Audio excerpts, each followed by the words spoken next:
Rummy मोहतरम सामीन, आज जमादियुल आखिर का आगाज़ हो गया और आज तारीख़ भी यकम है और इस महीने को निस्बत हासिल है हज़रत सैयदना अबू बकर सिद्दीक़ रज़ी अल्लाह ताला अन्हु के हवाले से।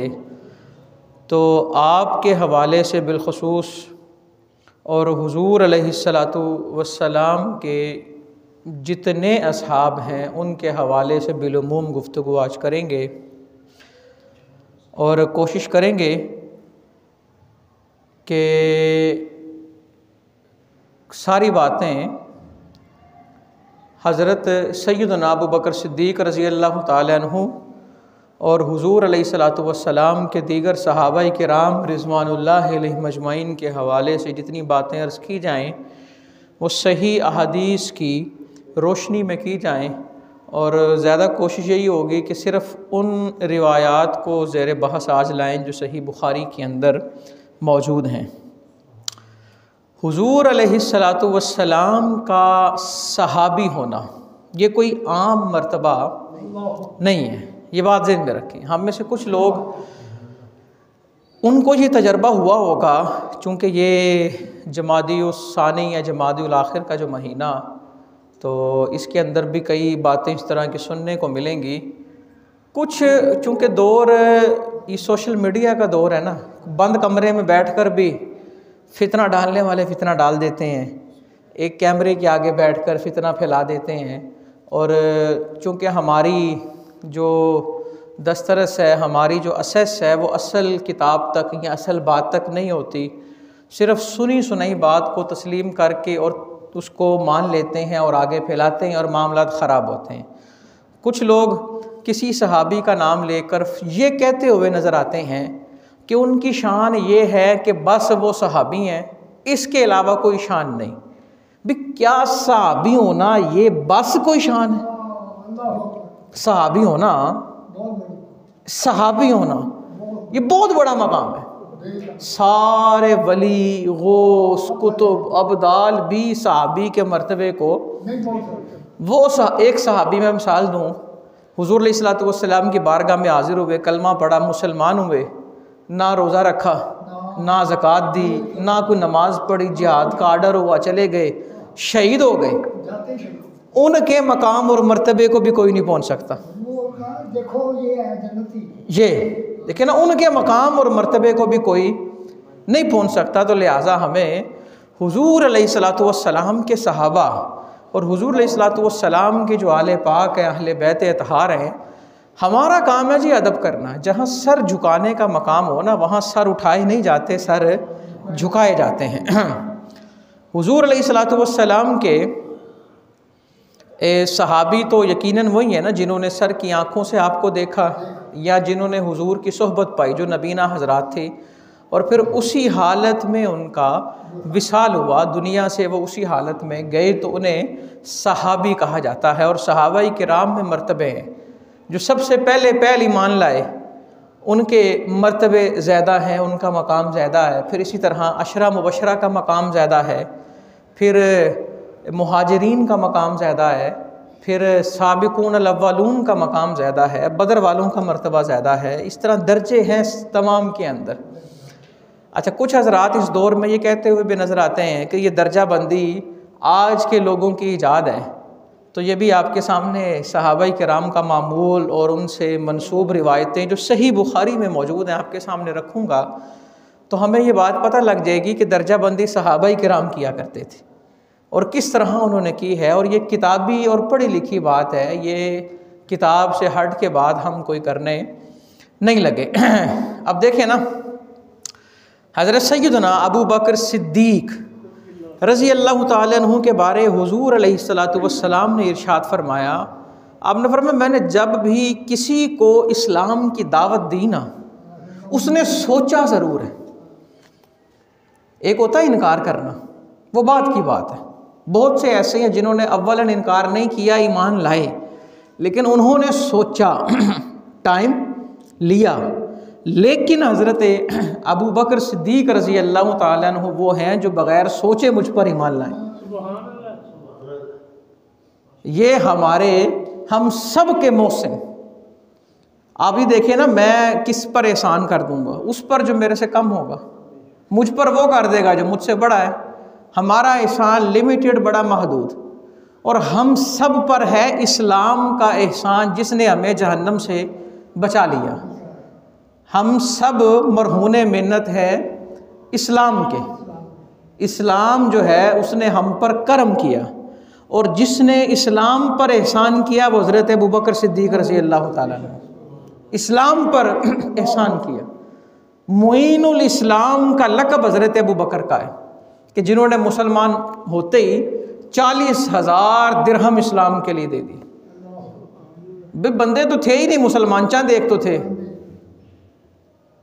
पहले इस्लाम कबूल करने वालों में आप है ना, अच्छा फिर भी 40,000 दे दिए। क्यों? इस्लाम का काम हो। किस चीज़ का काम हो?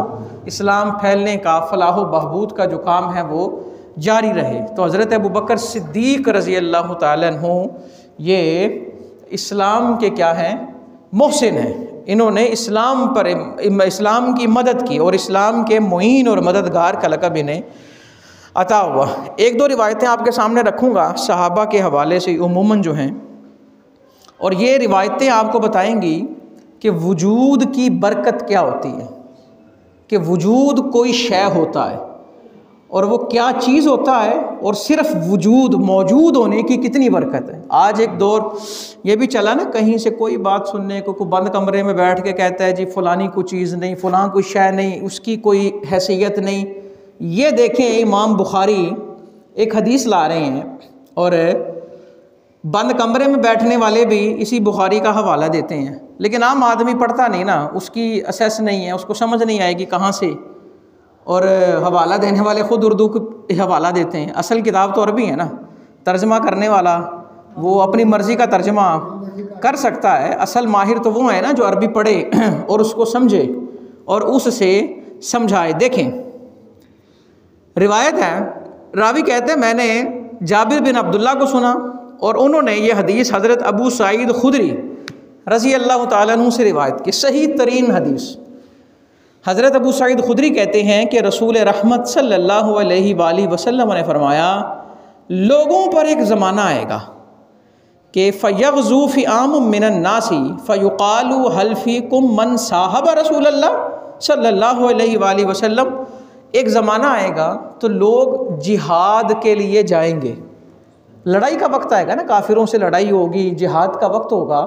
तो जब फ़ौज तैयार होगी ना, तो ऐलान किया जाएगा, क्या हमारी कौम में कोई ऐसा है जो हुजूर का सहाबी हो? क्या कोई सहाबी? यानी कि ये उस दौर में बात होगी जब सहाबाई किराम कम रह जाएंगे। कम रहने का मतलब क्या है कि जो होंगे उनकी उम्र जो है ज़्यादा हो चुकी होगी। वो ज़ाहिरन देखा जाए तो वो तलवार उठाने वाली उम्र में नहीं होंगे। इस हदीस का ज़ाहिरन तो यही मतलब है ना। अच्छा जी, तो वो कहेंगे फ़यक़ूलूना नाम, हाँ एक सहाबी हैं। तो क्या होगा? फ़युफ़्ताहु लहुम। हुज़ूर अलैहिस्सलातु वस्सलाम फरमा रहे हैं उस सहाबी के वजूद की बरकत से अल्लाह फ़तह अता करेगा। उस सहाबी के वजूद की, सहाबी, इस सहाबी ने तलवार तो नहीं उठाई ना, सिर्फ इनका क्या था? वजूद। यही बात को लोग इस तरह की बातों कहते हैं जनाब ये किस्से कहानी है। और बुखारी में किस्से कहानियाँ कहाँ से है? इतने बड़े बाबे की बात है, इमाम बुखारी हदीस लेके आ रहे हैं। कुरान के बाद सही तरीन किताब का दर्जा ये है। इमाम बुखारी कह रहे हैं, बता रहे हैं कि हुजूर फरमाते हैं कि सहाबा कुछ शय होते हैं और इनकी ये अज़मत और बरकत है, सिर्फ इनके वजूद के सबब अल्लाह क्या अता करेगा? फ़तह। अच्छा, फिर आपने फरमाया सुम्मा याती अलन नासी ज़मानुन, फिर इसके बाद एक ज़माना और आएगा, फ़यग़ज़ू फ़ी आम मिनन नासी, तो लोग फिर जिहाद करेंगे। फ़युक़ालु हल फ़ीकुम मन साहबा असहाबा रसूलिल्लाह, तो वहाँ पर ऐलान किया जाएगा क्या तुम में से कोई ताबी है? कोई ताबी है? ताबीन में इमाम अबू हनीफ़ा भी आते हैं, ताबीन में इमाम शाफ़ी भी, हज़रत हसन बसरी भी हैं रहमत, और इतने बड़े बड़े नाम। क्या कोई ताबी हैं? वो कहेंगे हाँ। यानी कि ये उस दौर की बात है कि जब ताबीन भी मुअम्मर हो चुके होंगे। वो कहेंगे हाँ। फ़युफ़्ताहु लहुम, फरमाया गया फिर अल्लाह उस ताबई की वजह से उस कौम को फतह अता करेगा। फिर तीसरी बात, सुम्मा याती अलन्नास ज़मानो, फिर एक ज़माना आएगा लोग जिहाद के लिए निकलेंगे और कहा जाएगा हल्फीकुम मन साहबा साहबा रसूलिल्लाह, क्या कोई तबा ताबी है, क्या कोई ऐसा है जिसने उसकी ज़ियारत की हो कि जिसने साहबी की ज़ियारत की थी? वो कहेंगे हाँ है। तो फ़यकून नाम फ़युफ़्तहु लहुम, तो अल्लाह उनके सदक़े क्या अता करेगा? फ़तह अता करेगा। देखिए ना, ये क्या है? निस्बतें। आला हज़रत रहमतुल्लाहि ताला अलैह फरमाते हैं ना कि तुझ से दर, दर से सग, और सग से है निस्बत मुझको, कि मेरी गर्दन में भी है दूर का डोरा तेरा। डोर कहते हैं ये जो निस्बत का रिश्ता है, पट्टा है। मतलब इसका ये है कि हम जब हुजूर अलैहिस्सलातु वस्सलाम से मोहब्बत करते हैं तो उनसे मंसूब हर चीज़ से क्या करेंगे? मोहब्बत करेंगे। फिर उनसे जो मंसूब होगा उससे भी क्या करेंगे? मोहब्बत करेंगे। वो हुजूर के कदमों में बैठने वाले सहाबा के तुफ़ैल अल्लाह फ़तह देता है। उन सहाबा के कदमों में बैठने वाले ताबीन के तुफ़ैल अल्लाह फ़तह देता है। ताबीन के दर पे आने वाले तबा ताबीन के तुफ़ैल अल्लाह क्या देता है? फ़तह देता है। माना इसका ये है कि वजूद की क्या होती है? बरकत होती है। देखें, हम अपनी मिसाल लें और मसला मज़ीद वाज़े हो जाएगा। घर में मिसाल के तौर पे एक ज़ैद, बकर, अमर कोई शख्स है, उसके वालिद या वालदा बहुत बूढ़े हो चुके हैं। इतने बूढ़े, वालिद इतना बूढ़ा हो चुका है कि बस वो बमुश्किल पानी पी लिया, उठ लिया, बैठ गए, वो उनकी खिदमत करता है और वो अपने बच्चे पे मुनहसिर हो गया। वैसे हम सबको ये दुआ करनी चाहिए कि हम कभी भी किसी पर मुनहसिर ना हों, मोहताज ना हों किसी के अल्लाह के अलावा। जब भी दुनिया से हमारा बुलावा आए, चलते फिरते, उम्र चाहे जितनी भी हो जाए, चलते फिरते जाएं, हम किसी पर बोझ बनकर या मोहताज होकर ना जाएं। हम सबको अर्ज़ल उम्र से बचने की दुआ मांगनी चाहिए। ए अल्लाह हमें चलता फिरता उठा, रुकू में मौत दे दे, सजदे में दे दे, मस्जिद आते हुए, मस्जिद से जाते हुए मौत दे दे। और फिर इंसान जब अल्लाह की तरफ से ना एक बंदे की कबूलियत की निशानी ये होती है, उसे मस्जिद से लगाव हो जाता है। ये बहुत सी रिवायात और अहादीस और आयात का मफ़हूम है, उसका मस्जिद से लगाओ, दिल शौक, वो बार बार कोई ऐसी बात जिसमें अल्लाह का ज़िक्र हो, अल्लाह अल्लाह, वो ना इस तरफ हरीस हो जाता है। देखें ना, बुज़ुर्ग वो सुबह सुबह तहज्जुद के टाइम मस्जिद आए होते हैं, जी अज़ान हम देंगे, हम रमज़ान में बिलखसूस इंसान जितना बुढ़ापे की तरफ जाता है वो इबादत पर हरीस हो जाता है। अलखैर, मैं ये बात कर रहा हूँ उस शख्स की जो मोहताज हो गया अपने बच्चे का। अच्छा, वो तो मोहताज हो गया बच्चे का, अब उसका विसाल हो गया, बिलाखिर हमने दुनिया से जाना ही जाना है। वो बच्चा खुशी नहीं मनाता, वो बच्चा खुश है, वो तो अकल तो ये कहती है भी खुश हो जा, तेरी जान छूट गई।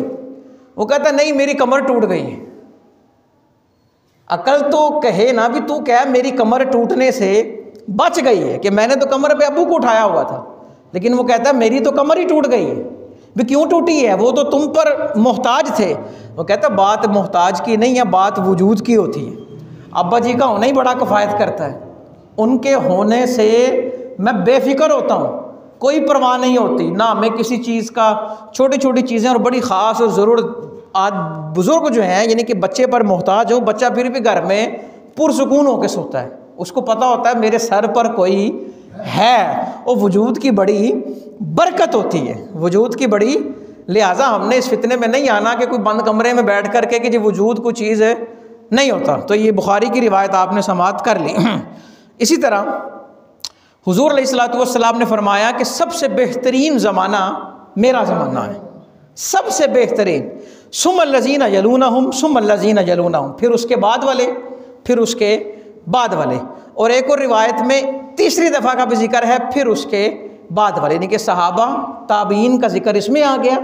एक और रिवायत में सहाबा का भी जिक्र आ गया, ताबीन का भी आ गया, और तबा ताबीन। और जो पढ़े लिखे लोग हैं, अदब लिटरेचर से वाबस्तगी रखते हैं, वो जानते हैं कि जब किसी चीज़ को कंटिन्यू करना हो तो 3 डॉट्स डाल दिए जाते हैं। मतलब क्या है? ये सिलसिला चल रहा है, सुम्मल्लज़ीना यलूनहुम सुम्मल्लज़ीना, ये चलता जा रहा है, यानी कि फिर उसके बाद, फिर उसके बाद, फिर उसके बाद, फिर उसके बाद। यानी कि हम ये कह सकते हैं कि जो जो हुजूर के ज़माने के करीब हैं वो अफजल हैं, और जितनी कुर्बतें बढ़ती जाएंगी उतनी फजीलतें बढ़ती जाएंगी। अल्लाह अकबर। अच्छा, फिर इसी तरह एक हदीस और है जिसमें यही फरमाया कि हुजूर ने अलैहिस्सलातु वस्सलाम ने सबसे बेहतर मेरा ज़माना, फिर मेरे सहाबा का, फिर उनके बाद ताबईन का ज़माना। अच्छा, फिर आपने फरमाया एक वक्त ऐसा आएगा कि इनके बाद के लोग इतने गुमराह हो चुके होंगे कि लोग बढ़ चढ़ कर गवाहियाँ देंगे, किसी को गवाही के लिए नहीं, यानी कि मतलब ये है झूठी गवाहियाँ आम हो जाएंगी। गवाही तो तब दे जाएगी ना जब कोई मौके पे मौजूद हो, देखा हो, सुना हो। लोग बगैर देखे, बगैर सुने, बगैर कहे, सिर्फ नंबर बनाने के लिए, गवाही देने के लिए तैयार हो जाएंगे। ये वक्त आएगा लोगों पर, और वो कस्में खाएंगे वगैरह ज़ालिक। अच्छा, ये बात जब हदीस सुनाई ना, तो हज़रत इब्राहीम नख़ई, ये ताबई हैं, वो कहते हैं मुझे अच्छी तरह याद है जब हम छोटे थे ना, तो हमारे बड़े, अब ताबईन के बड़े कौन होंगे जी? साहबी होंगे ना। वो कहते हैं हम अगर छोटे थे तो बचपन में हम कसम खा लेते ना, या हम कहते मैं गवाही दूंगा, तो हमारी पिटाई होती थी इस बात पर कि कसम खाना कोई आसान बात है, ओथ लेना ये कोई आसान काम, ये बड़ी जिम्मेदारी है और बड़े इसके मामलात हैं, बड़े तकाज़े हैं। हम कहते हैं हमारी पिटाई होती थी कि हमने ऐसा किया ही क्यों है। तो हुजूर अलैहिस्सलातु वस्सलाम के यार गार, यार मज़ार हज़रत सैयदना अबू बकर सिद्दीक़ रज़ी अल्लाह ताला अन्हु, नाम इनका हज़रत अब्दुल्ला है, कुनियत इनकी अबू बकर है।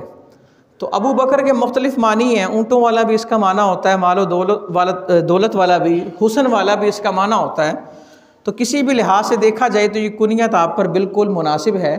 और आप रज़ी अल्लाह ताला अन्हु जो है, ये इनका तकरीबन सारा ही ख़ानदान वक्फ़े से हुजूर अलैहिस्सलातु वस्सलाम पर ईमान ले आए। इनके बेटे भी सहाबी, इनके वालिद भी सहाबी, और सारे मामला जो इनके कुर्बो जिवार वाले जितने रिश्ते हैं ना, उन सबको बड़ी बड़ी ख़ास फजीलतें जो हैं वो हासिल हैं। और क्या ये एज़ाज़ कम है कि इन्हें हुजूर अलैहिस्सलातु वस्सलाम के ससुर होने का एज़ाज़ जो है वो हासिल है। और ये हुजूर अलैहिस्सलातु वस्सलाम से इनकी इतनी क़राबत है कि जो जिसको अगर हम बयान करना शुरू करें तो अल्फाज कम हैं, और इनकी क़ुर्बतें जो हैं वो ज़्यादा हैं। अब देखिए ना, हज़रत बरा कहते हैं, इनके वालिद का नाम है आज़िब। हज़रत बरा कहते हैं कि मेरे वालिद आज़िब से ना हज़रत अबू बकर रज़ी अल्लाह ताला अन्हु ने एक पालान ख़रीदा 13 दिरहम का। पालान कहते हैं कजावा, ये जो ऊँट के ऊपर रखा जाता था, जिसके अंदर बैठ के सफ़र वो किया जाता, डोली भी जिसको कहा जाता है। तो खैर वो ख़रीदा, तो मफ़हूमन आपके सामने रख रहा हूँ। तो हज़रत अबू बकर रज़ी अल्लाह ताला अन्हु ने कहा, आज़िब बरा को ना कहो ये पलान मेरे साथ छोड़ आए। वो कहने लगे छोड़ आएगा, लेकिन पहले मुझे वो किस्सा सुनाओ जो हिजरत की रात हुआ था, पहले मुझे वो कुर्बतें सुनाओ जो हिजरत की रात, वो सफ़र हिजरत के बारे में बताओ। आखिर देखे ना कि वो इतनी कुर्बतें कि अल्लाह तबारक व तआला ने वो मंज़र कुरान में बयान किया कि जब एक दोस्त अपने दोस्त से कहता है कि ला तहज़न इन्नल्लाह माना, घबराओ ना, अल्लाह हमारे साथ है। हज़रत अबू बकर रज़ी अल्लाह ताला अन्हु ने अर्ज़ किया, हुज़ूर अगर ये कोई भी मुशरिक अपने पैरों की तरफ देखे तो हम नज़र आ जाएंगे, यानी कि वो सर पे गार के ध्याने पर आ गए हैं। तो आपने फरमाया अबू बकर घबराओ ना। और एक और हदीस यही बुखारी में मौजूद है मेरे सामने, आपने फरमाया अबू बकर तुम्हारा क्या ख्याल है, मा ज़न्नु का या अबा बकरिन बिइस्नैनि अल्लाहु सालिसुहुमा, कि आपकी क्या राय है उन दो के बारे जिनमें तीसरा अल्लाह हो, उनके बारे क्या राय, यानी कि जब जिन दो के साथ अल्लाह हो तो लिहाजा उन्हें परेशान होने की ज़रूरत। और एक और बात समात करें यहाँ पे, हज़रत अबू बकर रज़ी अल्लाह ताला अन्हु अपनी ज़ात के हवाले से परेशान नहीं थे, वो परेशान इसलिए थे कि ये हुजूर अलैहिस्सलातु वस्सलाम को ईज़ा ना पहुँचाएँ, तकलीफ़ ना दें। ये उनके लिए परेशान थे, अपने लिए परेशान नहीं थे। अब वो बयान करते हैं हज़रत अबू बकर रज़ी अल्लाह ताला अन्हु, कहते हैं अल-मुख्तसर ये कि मैं और हुजूर हम जा रहे हैं, सारी रात सफ़र किया, सुबह हो गई, दोपहर तपती दोपहर, गर्मी शिद्दत की। कहते मैं दाएं बाएं देखता रहा कहीं कुछ साया मिले और मैं कुछ देर जाके ना आराम करूं। हुजूर अलैहिस्सलातु वस्सलाम को आराम कराऊं वहाँ पर साए के अंदर। कहते हैं एक चट्टान नज़र आई, वहाँ जाकर आराम के लिए बैठे। हुजूर अलैहिस्सलातु वस्सलाम की आँख लग गई और मैं ना अब ढूंढने लगा कि मुझे कहीं से इंतज़ाम हो जाए हुजूर अलैहिस्सलातु वस्सलाम के खाने और पीने का। अब दाएं बाएं देखा तो एक चरवाहा बकरियां लेकर आ रहा था, उससे रोका, तारुफ किया। वो भी ना कुछ चट्टान ढूंढ रहा था साए के लिए, वो भी रेस्ट करना चाहता था। तो वो कुरैश के ना किसी का बच्चा था, जान पहचान हो गई। तो हज़रत अबू बकर रज़ी अल्लाह तआला अन्हु कहने लगे कि बकरी का दूध तो निकाल दे। उसने कहा जी मैं निकाल देता हूँ। उसने एक बकरी का इंतखाब किया, बकरी के थन साफ़ किए, तो दूध निकालने लगा ना। तो हज़रत अबू बकर कहते हैं यार एक मिनट, जिस तरह तूने थनों को मट्टी से साफ़ किया है, अब अपने हाथों को भी तो साफ़ कर ले। पता नहीं दूध किन के लिए लेके जा रहा। अब उसने अपने हाथ साफ़ किए, दूध निकाला। अब जो दूध ताज़ा ताज़ा देखते हैं वो जानते हैं कि जब बिल्कुल दूध ताज़ा निकले वो गर्म होता है, उसके अंदर गर्माइश होती है। हज़रत अबू बकर रज़ी अल्लाह तआला अन्हु कहते हैं मैंने पहले से ही ना एक पानी रखा हुआ था बर्तन में, उसको ढांपा हुआ था कि जब इस तरह की सूरत हाल आए तो फिर मैं उसको इस्तेमाल करूं। कहते हैं मैंने उसमें से पानी निकाला और दूध पर डाला तो दूध की ठंडक ना, उसमें ठंडक आ गई, उसकी गर्मी ख़त्म हो गई। मैं वो लेकर हुजूर अलैहिस्सलातु वस्सलाम की बारगाह में हाजिर हुआ और मैंने बेदार करना चाहा, लेकिन मैंने आकर देखा हुजूर पहले से ही बेदार हैं और आपने वो दूध पिया, इतना दूध पिया कि हुजूर अलैहिस्सलातु वस्सलाम खुश हो गए और आपकी खुशी से मुझे भी सरूर हासिल हो गया। अब कहते हैं यानी कि उन्होंने सारा वाक़या सुना है, कहा हमें किसी ने भी नहीं ढूंढा सिवाय सुराका बिन मालिक बिन जोशुम के। ये भी वहीं पर फिर इन्होंने कलमा पढ़ा। हुजूर अलैहिस्सलातु वस्सलाम ने फरमाने अमन लिख के दिया, इन्हें कबूल किया। और आपने फरमाया सुराका क्या वक्त होगा कि कैसर व किसरा के कंगन तुम्हारे हाथ में होंगे। और वह जब हज़रत उमर रज़ी अल्लाह तआला अन्हु के दौर में फ़तह हुआ, ईरान फ़तह हुआ, तो वहाँ से जब सोना आया तो हज़रत उमर ने इनको बुलाया और इनको कंगन पहनाए। हालांकि मर्द के लिए सोना पहनना हराम है। कहा नहीं, हुजूर अलैहिस्सलातु वस्सलाम ने फरमाया है कि तुम्हारे हाथ में ये होंगे तो लिहाजा इसको पहनो। और इन्होंने वो बात पूरी करने के लिए एक दफ़ा वो कंगन पहने, उसके बाद मामूल नहीं बनाया अपना, सिर्फ वो एक दफ़ा पहने। और ये सब जानते हैं, यहाँ पर वो अल्फाज नहीं, दीगर रिवायतों में है कि जब हज़रत सुराका चूँकि निकले इसलिए थे कि एक खून बहा इनाम मुकर्रर था, एक ब्लड शेड, 100 ऊँट। तो ये निकले और जब हुजूर अलैहिस्सलातु वस्सलाम के पास आते ना तो इनका घोड़ा, उसके पाँव ज़मीन में धंस जाते, 2 दफ़ा 3 दफ़ा सारा धंस गया ना। तो उसने कहा नहीं, मैं जो करने जा रहा हूँ ये काम जो है ये गलत है और हक़ यही है जो हुजूर अलैहिस्सलातु वस्सलाम लेके आए हैं। और फिर वो हुजूर अलैहिस्सलातु वस्सलाम के हाथ पर कलमा पढ़कर मुसलमान हो गए। अब देखें ना कि हुजूर अलैहिस्सलातु वस्सलाम से हज़रत अबू बकर रज़ी अल्लाह तआला अन्हु को कितनी क़ुर्बत हासिल है कि हिजरत का जो मामला है ना, हुजूर अलैहिस्सलातु वस्सलाम का सफ़र हिजरत, ये सिर्फ इनके दरमियान पोशीदा था या चंद लोग जानते थे, बाकी किसी और से इस हवाले में मशवरा नहीं लिया। क्यों नहीं लिया भाई? जब बहुत ख़ास काम हो ना तो फिर मशवरा किसी उसी से लिया जाएगा जो बहुत ख़ास और बहुत ख़ास हो। और इस सफ़र हिजरत की तैयारी हज़रत अबू बकर सिद्दीक़ रज़ी अल्लाह तआला अन्हु के घर में की गई, सारी इसकी तैयारी हुई। अच्छा रे, एक और रिवायत समात फरमाए, हज़रत अबू सईद खुदरी कहते हैं हुजूर अलैहिस्सलातु वस्सलाम ने ना खुतबा इरशाद फरमाया। ये खुतबा हज्जतुल वदा की बात है और उसमें हुजूर अलैहिस्सलातु वस्सलाम ने एक ऐसी बात की जिसे सिर्फ हज़रत अबू बकर समझे और हम में से कोई ना समझा। ये हज़रत अबू सईद खुदरी बयान कर रहे हैं और कहते हैं हम सब में सबसे बड़े इल्म वाले अगर कोई थे तो हज़रत अबू बकर थे रज़ी अल्लाह तआला। वो क्या था? वो कहते हैं हुजूर अलैहिस्सलातु, इधर तवज्जो कीजिएगा, जुमले सुनिएगा। हुजूर फरमाने लगे अल्लाह का एक बंदा है, अल्लाह ने उसे ऑप्शन दिया कि वो चाहे तो मेरे पास आ जाए और वो चाहे तो इस दुनिया में रहे। तो उस बंदे ने ना अल्लाह के पास जाने को पसंद किया। तो जब ये बात सुनी ना तो हज़रत अबू बकर की आंखों से अश्क जारी हो गए, रोने लग गए। तो सहाबा कहते हैं हमने कहा वो तो किसी बंदे की बात हो रही है। इमाम बुखारी लिखते हैं वो बंदे वो जिनकी बात हो रही है ना, वो बंदा ख़ास वो हुजूर अलैहिस्सलातु वस्सलाम बसाते ख़ुद थे। और हज़रत अबू बकर रज़ी अल्लाह तआला अन्हु ये बात समझ गए कि हुजूर इशारा दे रहे हैं कि मेरा वक्त आ गया है आखिरत की तरफ सफ़र का और दुनिया से जाने का इरादा जो है वो हो चुका। और इस बात को हज़रत अबू बकर समझे और हज़रत अबू सईद खुदरी कहते हैं कि हुज़ूर अलैहिस्सलातु वस्सलाम के ये जो जानशीन हैं हज़रत अबू बकर रज़ी अल्लाह ताला अन्हु हम में सबसे बड़े आलिम थे। आलम के लफ्ज़ हैं कि इनसे बड़ा आलिम कोई नहीं था। अल्लाहु अकबर। और फिर हुज़ूर अलैहिस्सलातु वस्सलाम ने फरमाया कि मुझ पर लोगों में सबसे ज़्यादा जो एहसान है ना, जिसकी सोहबत और माल ने सबसे ज़्यादा मुझे नफ़ा दिया, वो हज़रत अबू बकर रज़ी अल्लाह ताला अन्हु। और यार ये एज़ाज़ क्या कम है कि हज़रत अबू बकर रज़ी अल्लाह ताला अन्हु के माल को हुज़ूर अपना माल समझते हुए ख़र्च करते थे। हालांकि हुज़ूर अलैहिस्सलातु वस्सलाम तो सब पर हक़ रखते हैं ना, सब किसी का चाहें कुछ भी चाहें हुक्म इरशाद फरमा सकते हैं, लेकिन इसके बावजूद उसे अपना समझते होते थे। अल्लाह अकबर। आपने फरमाया कि मैंने अपना खलील अल्लाह को बना लिया, मेरा खलील अल्लाह है। अगर अल्लाह के अलावा किसी और को खलील बनाना होता तो मैं हज़रत अबू बकर रज़ी अल्लाह ताला अन्हु को खलील बनाता, लेकिन खलील तो नहीं है, लेकिन दीन की वजह से जो भाईचारे और ख़ुवत का रिश्ता है वो कायम है और बरकरार है। और आपने फरमाया कि इस मस्जिद में खुलने वाले सारे दरवाज़े बंद कर दिए जाएं, लेकिन हज़रत अबू बकर रज़ी अल्लाह ताला अन्हु का दरवाज़ा बंद नहीं किया जाएगा। अब इस मसले को समझ लें, फिर आगे बात लेके चलते हैं।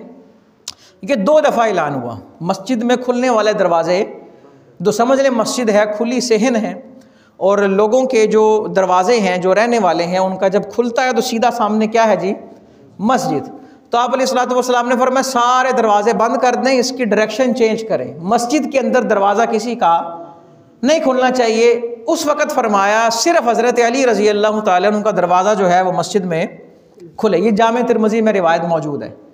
अच्छा जी, फिर ये जब बात आई ये हुज़ूर अलैहिस्सलातु वस्सलाम के मरज़ुल विसाल का वाक़या, जब आप अलैहिस्सलातु वस्सलाम उस मरज़ में मुब्तला हुए कि जिससे ज़ाहिरन इफ़ाक़ाना और फिर आप दुनिया से तशरीफ़ ले गए, आपने फरमाया सब के दरवाज़े बंद हो जाएं। अच्छा, यहाँ पर दरवाज़ों का मतलब है रोशनदान। क्या मतलब है जी? दरवाज़े तो पहले बंद हो चुके थे, लेकिन घरों में होता ये था रोशनदान हुआ करते थे ऊपर भी और नीचे भी। अब हमारे यहाँ रोशनदान होते हैं सिर्फ ऊपर, अब तो होते ही नहीं ना रोशनदान, तो ऊपर भी होते थे और नीचे भी, और वो इतने बड़े रोशनदान होते थे कि वहाँ से गुज़रने का रास्ता भी होता था। जब दरवाज़े बंद कर दिए ना तो मस्जिद में आने जाने के लिए नीचे वाले रोशनदान जो हैं वो इस्तेमाल होते थे। फिर आपने मरज़ुल विसाल में वहाँ से आने का रास्ता भी बंद कर दिया और कहा नहीं इसको भी बंद करें, लेकिन हज़रत अबू बकर रज़ी अल्लाह ताला अन्हु का दरवाज़ा बंद नहीं होगा। मुहद्दिसीन शारिहीन लिखते हैं इसका माना ये है कि हुज़ूर अलैहिस्सलातु वस्सलाम फरमा रहे हैं कि मेरे बाद खिलाफत जो है वो हज़रत अबू बकर सिद्दीक़ रज़ी अल्लाह ताला अन्हु संभालेंगे, और यहाँ दरवाज़े का मतलब वो रोशनदान है। और हज़रत अली करमल्लाहु ताला वजहुल करीम का जो दरवाज़ा उसे वो हकीकी दरवाज़ा और ये मजाजी दरवाज़ा, चूँकि हज़रत अली रज़ी अल्लाह ताला अन्हु की शान जो है वो इस हवाले से उन्हें खुसूसियत हासिल थी कि हुज़ूर अलैहिस्सलातु वस्सलाम ने फरमाया हज़रत अली को कि मर्द को जिन हालात में मस्जिद आने की इजाज़त नहीं है उन हालात से मैं भी मुस्तस्ना हूँ, तुम भी मुस्तस्ना हो। ये हज़रत अली करमल्लाहु ताला वजहुल करीम की शान थी और उन्हें इस बात का एजाज़ हासिल था। तो मैंने यहाँ पर वजाहत कर, अच्छा ये अलग बात है। एक और बात है वो ये कि मुहद्दिसीन लिखते हैं कि ये जो तिरमिज़ी वाली हदीस है ना उसकी इस्तिनादी हैसियत वो गरीब है, और ये जो सही बुखारी वाली हदीस है ये सही है। ये सही होना गरीब होना ये उस इस्तिलाहात हदीस में एक टर्म है, बस इतना समझ लें। सही हदीस का मतलब ये नहीं है कि बाकी गलत है, ये सही वो नहीं कि जिसका मुतज़ाद गलत होता है, ये सही वो है कि जिसके मुकाबले में हसन लिज़ाती ही आता है, जिसके मुकाबले में हसन आता है। तो सही का मतलब क्या, ये एक ऐसी हदीस जिसके अंदर जितने रावी हैं वो आदिल हैं, वो यानी कि उनकी तरफ कभी झूठ की तोहमत नहीं लगी, तामु ज़ब्त हैं। तामु ज़ब्त का मतलब उनकी मेमोरी लूज़ नहीं है और वो शुज़ूज़ से महफूज हैं। वो कोई ऐसी बात नहीं करते, आप यूँ समझ लें कि जिसको हम अपनी ज़बान में बोंगी कहते हैं ना, उनसे कोई इस तरह की बात नहीं। यानी कि ये रावियों की क्वालिटी को मद्देनज़र रखते हुए हदीसों की एक टर्म है, और सबसे ऊपर दर्जे की जो हदीस है वो सही नहीं है, इससे ऊपर भी हदीस के दर्जे हैं। मिसाल के तौर पे ख़बर वाहिद में जो सबसे ऊपर आता है वो हदीस सही है, और ख़बर वाहिद से ऊपर दर्जा है आप ख़बर अज़ीज़ का, और ख़बर अज़ीज़ से ऊपर का दर्जा है ख़बर मशहूर का, और उससे भी ऊपर जो हदीस का दर्जा है वो ख़बर मुतवातिर है। तो लिहाजा पूरी एक इस्तिलाह हदीस है। आम आदमी कहते हैं ये सही हदीस है कि नहीं, तो इसका मतलब है ये नहीं है कि सही ये वो है जो गलत के मुकाबले में, ये ख़ास इस्तिलाह है। जो उलमा का काम है, जो इस फ़न के माहिरीन हैं, वो इस बात को समझते हैं, या जो वो उसूल हदीस के तलबा हैं। आम आदमी का इनसे कोई ताल्लुक़, इसलिए अगर कोई आम आदमी पढ़ेगा ना तो हो सकता है वो मसला समझने की बजाय मसला ख़राब कर दे। इमाम बुखारी रहमतुल्लाहि ताला अलैह पर फतवा देने पर पाबंदी थी। ये आप अगर मुताला करें तो पता लगेगा, ये हदीस के माहिर थे, लेकिन इसके बावजूद फतवा देने की नहीं इजाज़त है, क्योंकि जो हदीस का एक्सपर्ट होता है ज़रूरी नहीं कि वो फतवा देने का भी अहल हो। फतवा जो है वो हदीस से मसाइल निकालना, ये मुज्तहिद फ़क़ीह का काम है। और ये अब जिस तरह इमाम बुखारी रहमतुल्लाहि ताला अलैह को एक दफ़ा शहर से आउट कर दिया, इन्होंने फतवा दिया था कि जो बकरी का दूध पीता है तो बकरी रज़ाई माँ बन जाती है, वो एक हदीस से साबित किया मसला उन्होंने। तो लिहाजा अब देखें ना, इमाम बुखारी को फतवा देने की इजाज़त नहीं थी, और हम में से हर बंदा फतवा देने को मादा बैठा है। वो कहते हैं जी मेरे को पूछो जी, मेरे तो बड़ा कौन है जी। तो लिहाजा दीन के बारे में कुछ कहना ये बहुत बड़ी जिम्मेदारी है। तो लिहाजा अगर हमें शौक़ है पढ़ने का तो फिर मुताला करें, पढ़ने के लिए, पढ़ाने के लिए नहीं। देखो ना, पढ़ने पा देना, तो इस नज़रिए से मुताला नहीं करना चाहिए, बल्कि अपनी मालूमात के लिए। हाँ देखें ना, एक आदमी मुझे ये बताएं, इतने जदीद दौर में कोई आदमी यूट्यूब के लेक्चर सुन के, गूगल से किताबें PDF में डाउनलोड करके वो कहे जनाब मैंने 20-25 लाख बचा लिया और मैं MBBS डॉक्टर बन गया, सिलेबस भी वही ख़रीद के ले आए, और वो घर बैठ के पढ़े तो बन सकता है? क्यों नहीं बन सकता जी? प्रैक्टिकल किसने कराना था? पढ़ाने वाले ने कराना था ना। अभी किसी के सामने वो ज़ानुए तलम्मुस तय किए बग़ैर वो डॉक्टर नहीं बन सकता। तो ये कैसे हो सकता है कि बंद कमरे में बैठ के कोई बंदा एक किताब पढ़े और वो कहे जी मेरे से बड़ा आलिम ही कोई नहीं? ऐसा है कि नहीं? आज कुछ लोग जो बंद कमरे में बैठ के दीन फैलाते हैं, दीन ख़राब करते हैं, उनसे पूछा जाए आपने कहाँ से पढ़ा है, वो कहते हैं जी मैंने वहीं से पढ़ा जहाँ इमाम अबू हनीफा पढ़ते रहे।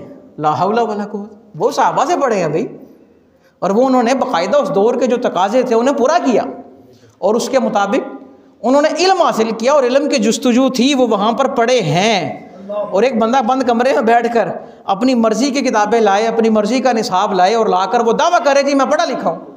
हज़रत उमर रज़ी अल्लाह तआला अन्हु ने ये दावा नहीं किया कभी। उनसे पूछा भी कुरान कितना आता है, वो कहते हैं 10 साल लगे हैं सूरह बकरा समझने में। कितने जी? और जिनकी ज़बान में उतरा, जिनके सामने उतरा, और सिखा भी वो रहे हैं जिन पर उतरा, वो कहते हैं 10 साल लगे उसको समझने में। तो लिहाजा ये जो खाली बर्तन होता है ना, हमेशा शोर ज़्यादा वो करता है। आपको बर्तन फेंक लें जो खाली होगा उसका शोर, ढोल खाली होता है ना बड़ा शोर करता है। और लूमड़ी और ढोल वाली कहानी भी सबने सुनी हुई है, और वो बड़ा खूबसूरत शेर ना एक उर्दू अदब का, कि बड़ा शोर सुनते थे इस पहलू में दिल का, जो चीरा तो एक कतरा खून निकला। तो लिहाजा हर जिस तरह कहते हैं ना, जो चीज़ ज़्यादा खड़ा करेगी ना, इसका मतलब है वो खाली है। हमने असल की तरफ आए। बात यहाँ से साबित हुई थी, कोई आदमी कोई एक ऐसी ऐप डाउनलोड करे जिसमें बुखारी तर्जमे वाली है, कुरान तर्जमे वाला है, वो वहाँ से बग़ैर किसी एक्सपर्ट की हिदायत के वो हासिल उसे नहीं कर सकता। हम जहाँ लाखों रुपए मेडिकल साइंस सीखने पे खर्च करते हैं, वहाँ हम अच्छी अमाउंट दीन सीखने पर खर्च करें और बाकायदा कहीं एडमिशन लें, ऑनलाइन पढ़ें या लाइव पढ़ें या बिल मुशाफा पढ़ें, लेकिन किसी से पढ़ें और उसे समझें, और फिर जाकर उसे आगे बात को देखें कि हमें ये करनी चाहिए। यहाँ एक मज़े की बात बताता हूँ। इमाम गज़ाली रहमतुल्लाहि ताला अलैह ऐसा नाम है जिससे हर बंदा दुनिया के हर कोने में, मुसलमान भी जानते हैं और जो गैर मुस्लिम हैं, पढ़ने पढ़ाने से शगफ़ रखते हैं, वो भी उन्हें जानते हैं। उन्होंने ना बहुत इल्म का टॉपिक जहाँ बयान किया ना, उसे एक्सप्लेन किया, तो वहाँ एक बात जो उनकी सारी बातों का निचोड़ है वो ये, वो कहते हैं जब जब इंसान के इल्म का लेवल बढ़ता है ना, उस तरह उसकी खामोशी में इजाफा होता जाता है। इल्म बढ़ता जाएगा तो बंदा खामोश होगा, शोर नहीं डालेगा। जब क्या बढ़ेगा? इल्म बढ़ेगा। चुप रह संते मोती मिलसन, सब्र करें ताहीरे पागला वांगू रोला पावें, ना मोती ना। अच्छा एक चीज़ और, खामोश रहने से इल्म होता है। हुजूर अलैहिस्सलातु वस्सलाम ने जब हज़रत मूसा और हज़रत खिज़र का किस्सा बयान किया ना, ये बुखारी मुस्लिम में मौजूद है, कुरान के अंदर भी आया, तो हुजूर अलैहिस्सलातु वस्सलाम ने क्या फरमाया कि काश हज़रत मूसा अलैहिस्सलाम चुप रहते, हमें और चीज़ें सीखने का मौका मिलता। वो सवाल करते रहे ना बार बार कि ये क्या किया आपने, और हज़रत खिज़र ने पहले यही कहा था। और ये अल्लाह ने मंजर क्यों दिखाया, इसी सही बुखारी में हदीस दर्ज है कि हज़रत मूसा अलैहिस्सलाम से आकर किसी ने पूछा कि सबसे बड़ा आलिम कौन है। उन्होंने कहा जी मेरे से बड़ा है कोई नहीं। तो अल्लाह ने फरमाया नहीं, आपसे बड़ा भी एक आलिम है। अर्ज़ किया या अल्लाह मैंने उसकी ज़ियारत करनी है। और वो गए और सारा सफ़र हज़रत खिज़र अलैहिस्सलाम से क्या हुई, मुलाकात हुई। अब देखें ये जुमला नबियों को कहने की इजाज़त नहीं है, हालांकि नबी उम्मत में सबसे अफजल होता है, रसूल सबसे अफजल होता है। उन्होंने ये बात नहीं की मुझसे बड़ा कोई नहीं है। एक बंदा बंद कमरे में बैठ कर के जी मेरे तो बड़ा है ही कोई नहीं, तो इसका मतलब ये वो जहालत फैला रहा है हमने उसकी तरफ। कोई भी है वो, आज इस दौर में एक नहीं बेशुमार को बंद कमरे में मुल्हिद बैठा हुआ, वो अपना फ़लसफ़ा, और नौजवान वो चूँकि नेट पे वो हर चीज़ सामने आ जाती है, सर्च ना भी करें तो वो जो सुनता है उसका ज़हन जो है वो ख़राब से ख़राब तर होता जा रहा है। अब इस तनाजुर में क्या करें, कुरान की एक आयत उस पर अमल करें। अल्लाह फरमाता है या अय्युहल्लज़ीना आमनू अलैकुम अनफुसकुम ला यदुर्रुकुम मन दल्ला इज़ा इह्तदैतुम। क्या ईमान वालो अपना ख्याल रखो, अपना, ये मफहूमी तर्जमा कर रहा हूँ, जब तुम अपने आप को हिदायत दे दोगे ना फिर कोई तीसरा तुम्हें गुमराह नहीं कर सकता। कि हम पहले ख़ुद अपनी हिदायत का सामान करें, हम ये दाएं बाएं घूम के नहीं, बाकायदा कहीं मुस्तनद जगह से दीन सीखें और उस पर क्या करें, अमल करें। अल्लाह अकबर। हुजूर अलैहिस्सलातु वस्सलाम के सहाबी हैं और बड़ा हज़रत अब्दुल्ला इब्न उमर रज़ी अल्लाह ताला अन्हुमा, ये हज़रत उमर इब्न ख़त्ताब के बेटे हैं। ये हदीस बयान करते ही सही बुखारी में आया। आज एक बंदा बंद कमरे में बैठ के कहता है ना कि ये नंबरिंग जो लगाती है ये पता नहीं किसने लगाई, पहले ऐसा नहीं होता था। ये सही बुखारी में ये अरबी लफ्ज़ लिखे हुए हैं। हज़रत इब्न उमर कह रहे हैं कुन्ना नुखय्यिरु बैनन नास फ़ी ज़मानी रसूलिल्लाहि सल्लल्लाहु अलैहि वसल्लम। कहते हैं हुज़ूर अलैहिस्सलातु वस्सलाम के दौरे मुबारक में जब हम नंबरिंग करते कि ये पहले नंबर पे है, ये दूसरे नंबर पे है, तो हमारी नंबरिंग ये होती थी कि हज़रत अबू बकर का पहला नंबर है, फ़नुखय्यिरु अबा बकर। ये सही बुखारी में लफ्ज़ आए। ये मैं इसलिए बता रहा हूँ कि लोग पता नहीं वो, अच्छा ये इतना नहीं करते कि यार किसी ने अगर बात बताई है किसी बंद कमरे में बैठने वाले ने, वो जाकर देखें, किसी से पूछें भी तो सही ऐसा है भी कि नहीं, वो उसको मान लेंगे और तस्लीम कर लेंगे, हाँ भैया तो मौलवियाँ दियाँ बनाइयाँ गल्ला ने। ये सही बुखारी दर्ज है और ये हदीस लिखी हुई है। हज़रत इब्न उमर कह रहे हैं कि हम नंबरिंग जब करते थे बैठकर, हम करते थे तो हम सबसे पहला नंबर किसका देते थे, हज़रत अबू बकर रज़ी अल्लाह ताला अन्हु। अफ़ज़लुल बशर बादल अंबिया बित्तहक़ीक़ हुआ अबू बकर as-सिद्दीक़ रज़ी अल्लाह ताला अन्हु। फिर सुम्मा दूसरा नंबर होता था उमर इब्न अल-ख़त्ताब और तीसरा नंबर हज़रत उस्मान बिन अफ़्फ़ान रज़ी अल्लाह ताला अन्हु का। अब देखें हज़रत जुबैर बिन मुतिम बयान करते हैं रज़ी अल्लाह ताला अन्हु, एक ख़तून आई हुज़ूर अलैहिस्सलातु वस्सलाम के पास, कोई मसला लेके आई, कुछ मांगने कुछ फरियाद लेके आई होगी, मसला हल हुआ। मुख्तसर ये कि हुज़ूर अलैहिस्सलातु वस्सलाम ने फरमाया फ़अमरहा अन तर्जिअ इलैहि, आपने फरमाया आती रहना, ये ना हो कि इसके बाद हाज़िरी दोबारा फिर आना। अब औरत भी दाना थी, वर्ष करने लगी कि आरा आई था इन जी तू वलम अजिद का, हुजूर मैं अगर आऊँ और आप ना हो तो किसके पास आऊँ। इमाम बुखारी लिख रहे हैं कि उसका इशारा ये था कि या रसूल अल्लाह सल्लल्लाहु अलैहि वसल्लम अगर आपका विसाल हो जाए और मैं आऊँ और आप ना हो तो फिर मैं किसके पास आऊँ। तो आप फरमाने लगे फ़ाती अबा बकर, फिर हज़रत अबू बकर के पास आना है, फिर हज़रत अबू बकर रज़ी अल्लाह ताला अन्हु के पास आना है। अल्लाह अकबर। अच्छा इसी तरह ये रिवायत समाअत फरमाएँ, हज़रत अबू बकर रज़ी अल्लाह ताला अन्हु और हज़रत उमर का ना किसी मामले में इख्तिलाफ़ हो गया और ये हज़रत अबू बकर ख़ुद हुज़ूर की बारगाह में आए। इमाम बुखारी लिखते हैं कपड़े की एक साइड पकड़ी हुई है और वो हुजूर की बारगाह में है और उनकी ना फेस एक्सप्रेशन और वो हुलिया बता रहा है कि हुजूर अलैहिस्सलातु वस्सलाम कहने लगे, लगता है ये तो तुम्हारे साहिब आ रहे हैं, इनका झगड़ा हुआ किसी के साथ।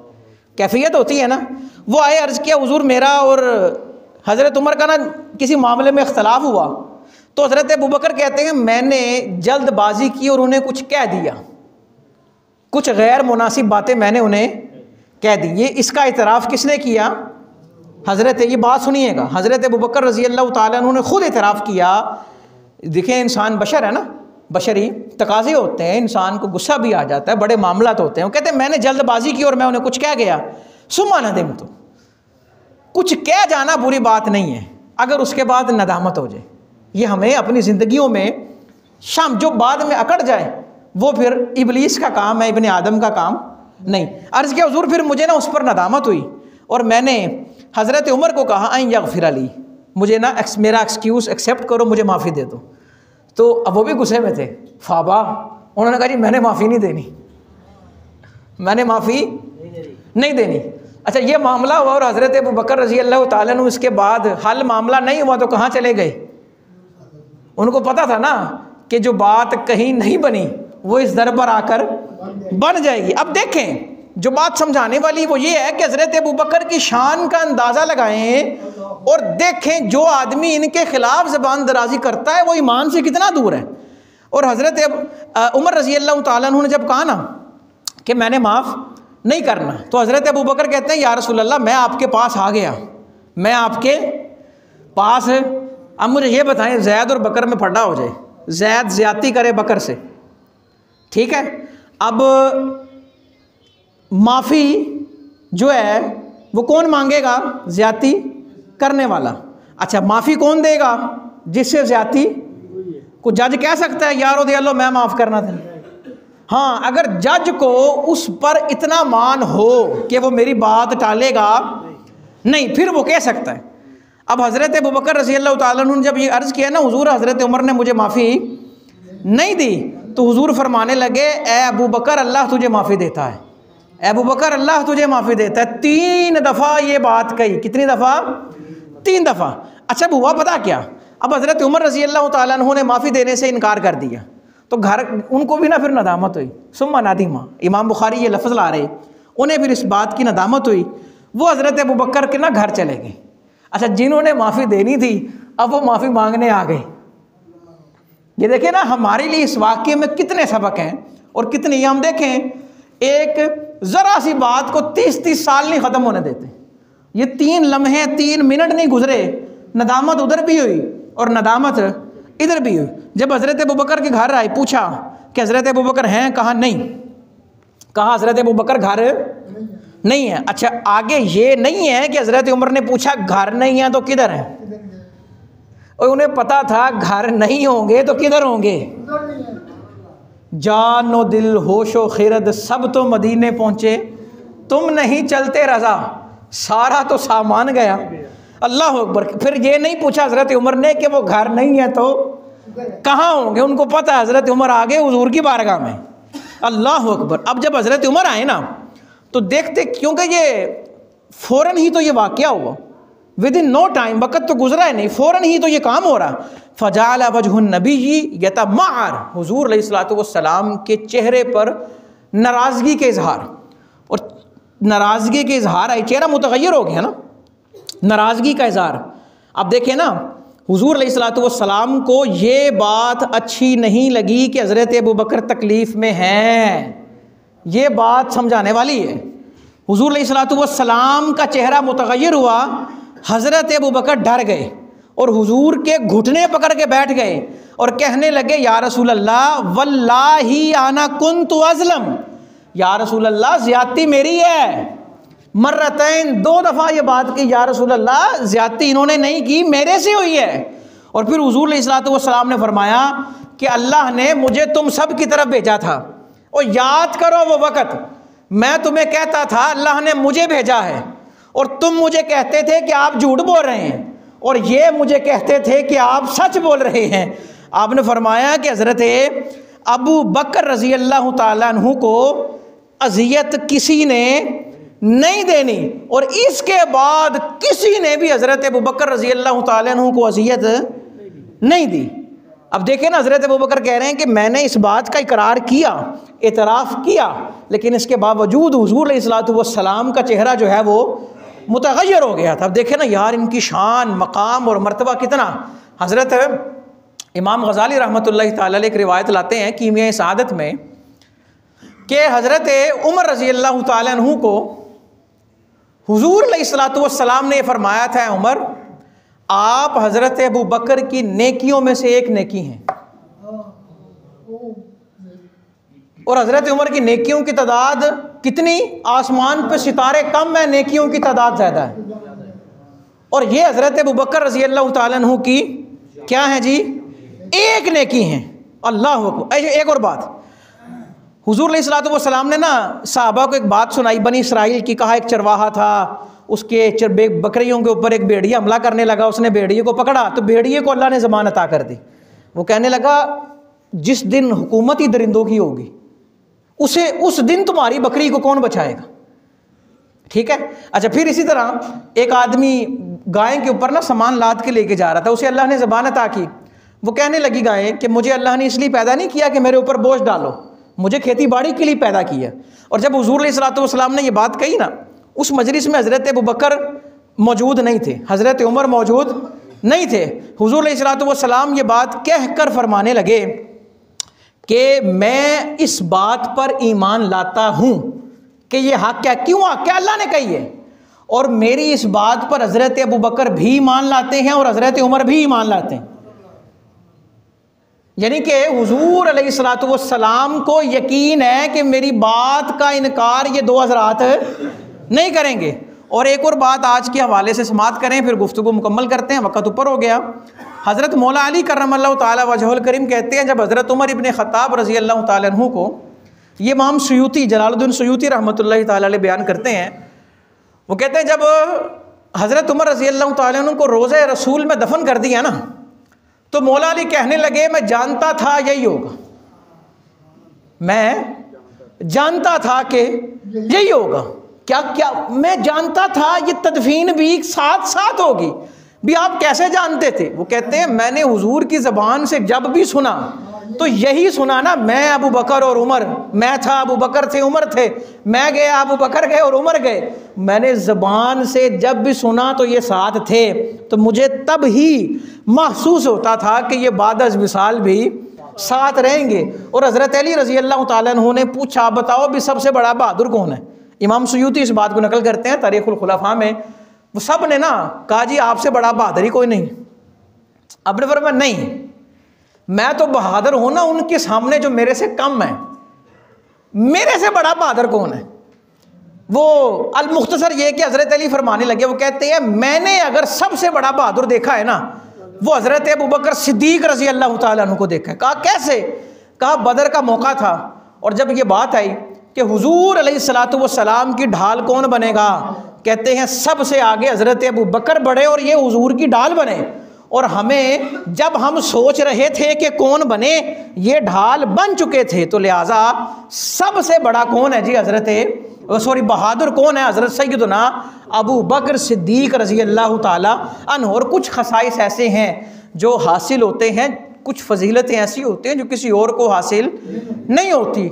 लेकिन ये कहना, अब देखिए ना हम क्या करते हैं, जिस दौर में कुप्पेमाना लेके बैठ जाएंगे और वज़न करना शुरू कर देंगे। हमने वज़न नहीं करना, हमने सिर्फ जो सहाबाई किराम ने हुजूर अलैहिस्सलातु वस्सलाम ने फरमाया हमने उस पर रहना। और किसी की शान बयान करने के लिए ज़रूरी नहीं होता कि बाकियों की शान में नक्स किया जाए, माज़अल्लाह। हम किसी की शान बढ़ाने के लिए बाकियों की शान में तनक़ीस करते हैं, जिसकी वजह से मामला जो है वो ख़राब होते हैं और माहौल जो है वो ख़राब हो जाता है। तो इंशाअल्लाह ये गुफ्तगू जारी रहेगी। अल्लाह से दुआ है अल्लाह अमल की तौफ़ीक़ दे। व आख़िर दावा या अल्हम्दुलिल्लाहि रब्बिल आलमीन।